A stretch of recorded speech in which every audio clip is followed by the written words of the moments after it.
Welcome everybody, you're invited to a frog making party.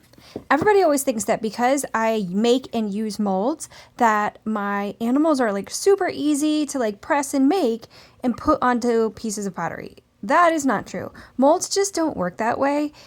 Some of them are better than others and some of them have more detail than others, but most of my molds have like multiple steps that happen after they're pressed. So this one for a frog, I did sculpt the blank, but notice the first thing I have to do is trim it, because when you press into a mold, you can't have any undercuts. It can't be round, because otherwise it would get stuck in the mold. So the bottom is always super flat and you need to trim it if you want it to look round.